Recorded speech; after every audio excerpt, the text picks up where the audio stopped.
Yo, what's going on, everybody? It is Straight Out of Boston here, and today I'm back for episode number 38 of my Atlanta Braves franchise here on MLB 15, the show. So today we're getting into some September baseball here, and unfortunately neither of our minor league affiliates make the playoffs, but luckily we do get Jose Peraza and John Jaso back from injury, so those both will give us a boost to our lineup. And you can see we've been playing pretty good baseball as of late. We've actually taken over first place entering this 4-game series with the Washington Nationals, and we were lucky enough to take 2 of the first 3.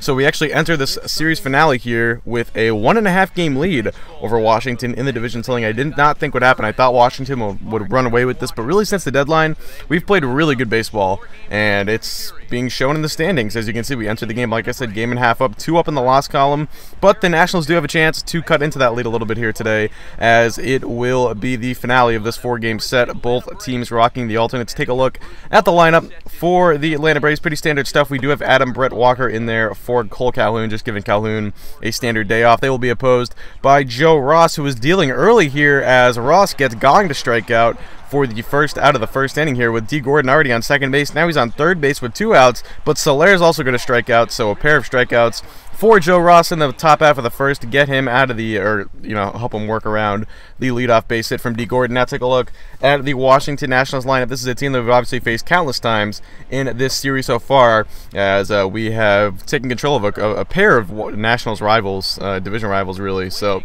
we've seen a lot of this team, and we recognize a lot of their names. One of them is Trey Turner.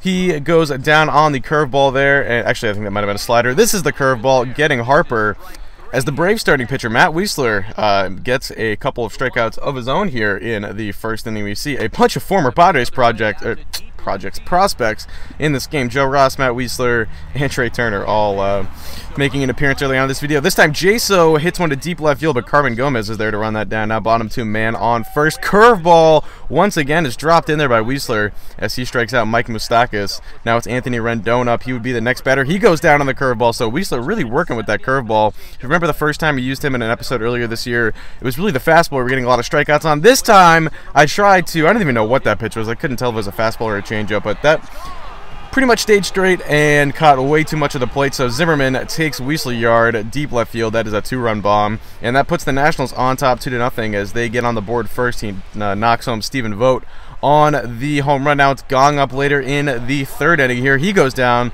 He's got a pair of Ks today as Ross continues to deal. Now it's Trey Turner up. Remember, he's already struck it out once today, and it's going to become not twice as he slowly dribbles this one down the third base line, but good play by Todd Frazier. If you guys don't know anything about Trey Turner, the shortstop prospect for the Nationals, he is one of the fastest prospects in baseball, so for Todd Frazier to be able to retire him on that kind of play, very good stuff. And we've seen Frazier make a couple plays like that throughout the year. It's clear that he has provided some unexpected defensive value. But here's Brett Walker. Now, many of you probably have never heard of this guy. I picked him up from the Twins at the deadline, mainly because I thought he could be a nice power bat off of the bench, and he just does that. Of course, it's not off the bench this time around. He got the start today, but still, Brett Walker, I think both of his power ratings versus lefties and righties are in the 80s, and that's really what he does. He is a power hitter, and he shows it there. He gets the Braves on the board. It's now a 2-1 ball game. Here's that man Zimmerman up again. This time he goes down to the strikeout on the slider off the plate there. So another K for Wiesler, who's continuing to pitch pretty well here outside of the home. Right now it's Carmen Gomez. Gomez to deep left field. This ball is back at the track, top of the wall and gone. A solo home run for Carmen Gomez, and that is his first home run of the season. Now, I'm not sure if Gomez was a September call-up, and maybe it's just one of his first starts of the season, or if he had been with the team all year long and that was really his first home run. Either way, kind of a bad time to give up a home run there for Wiesler. So it's a 2-run game once again, and then Gong goes down for the 3rd time today as his struggles continue, as the book on him really is throw those breaking balls down and out of the zone, and he will chase them. This time it's Freeman, though. He takes a hanging breaking ball deep left center. That's going to hop off the wall there, played by the center fielder, but Freeman will cruise into second. He's got himself a double here to get things going in the top half of the 6th for Atlanta. Now, after Freeman took 3rd on a pass ball, it's Jorge Soler at the dish with 2 strikes on him. Contact swing, and he takes it to right field. That's going to get down and go off into the corner there, so Freeman will score. Soler is into second. He's got himself a 1-out double, and the Braves are now just down 1 run. We've got the tying run in scoring position. Now, later in the inning, it's Jose Peraza up with 2 men down, and Peraza back from the DL into the gap in right center field. That's going to drive home the tying run, and it'll be an RBI double for Peraza, and and we are knotted up at 3. So a good rally here from the Atlanta Braves in the top half of the 6th. A good response after the Carmen Gomez home run. Unfortunately, Jaso gets a good pitch to hit here, but he check swings and pretty much pops it up right to the pitcher, Joe Ross, who makes the play. So we are headed on to the bottom half of the 6th now. It's Cameron Maben, the former Brave, leading things off. Maben shoots this one into right center field. That's going to get down, and it'll one hop up off the Nationals logo there on the scoreboard. Maben will cruise into second himself. He's got himself a leadoff double against his old team. Now, I believe Maben was on the team last year, and I don't remember who we traded them for, or even who we traded them to. I have no idea how he ended up on the Nationals, but either way, he comes home and scores here on the Stephen Vogt RBI base knock, so that will bring home Maben, who had advanced to third, and it is now a 4-3 ball game. The Nationals have retaken the lead. It's Anthony Rendon later in the inning, deep center field, but this one should be playable. Peraza, the man in center field, remember we moved him there after the acquisition of D. Gordon, and of course he's been hurt, so he hasn't gotten a lot of reps out there, but he is our new everyday center fielder, and he makes the play. So we are through 6. It's a 4-3 ball game. Washington on top. Bruce Rondon is going to come on now and pitch the bottom half of the 7th. Here we go. Ryan Zimmerman up, leading things off. 0-2 count, and he goes down on the slider. A 3-pitch strikeout to start the inning here for Bruce Rondon. Now it is Carmen Gomez up. Gomez lines one off of the head of Rondon there. Now he would be okay. Freeman, valiant effort to try and dive to the bag there, but Gomez is safe at first. Rondon would be fine. He would stay in the game as manager Bruce Bochy looks on with a bit of a worried look on his face, but now it is Denard Span pinch hitting, and Span is going to take this one into left center field. That's going to get down, and it's rolling. It's not going to quite get to the wall, cut off by Peraza, but both Gomez and Denard Span are very fast players, and Gomez cruises home safely after scoring from first there. So it's a 5-3 ball game now. Trey Turner up. More speed from this Nationals team, and you can see it's affecting the Braves here. Rondon tries to go to third there. Probably thought he couldn't get Turner if he had to plant and fire, so the speed of the Nationals really coming into play. It's proven to be a very effective strategy for them. Now it is bottom 7 still. Luis Avilan on. It's Maben up again. Diving stop by the shortstop, but no play as Gong prevents it from going to the outfield, but everyone's going to be safe. Another run comes home, and it's 6-3. Now it's Bryce Harper up. He goes down on the curveball. So now Avilan just 1 out away from getting out of this jam, but he would walk Stephen Vogt, which is going to load the bases for Mike Moustakas, who goes down the left field line. That'll fall, and it'll go all the way to the wall.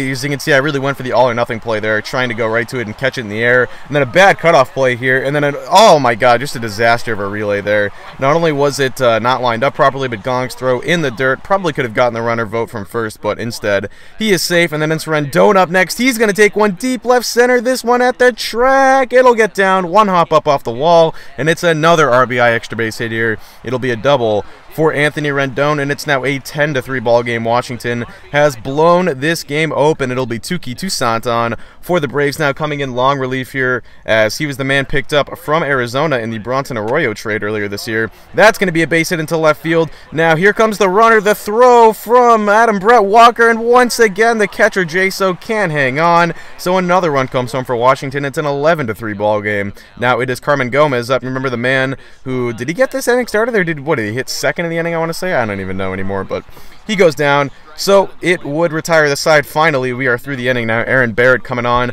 for the Nationals in mop-up duty, a 5.03 ERA, but with an 8-run lead. You can probably get away with that. It's Todd Frazier up, and Frazier's going to break his bat here. Zimmerman coming in. He picks it up, makes the tag. That would be the 3rd out of the 8th inning here, so we're going to skip ahead now. It is bottom 8.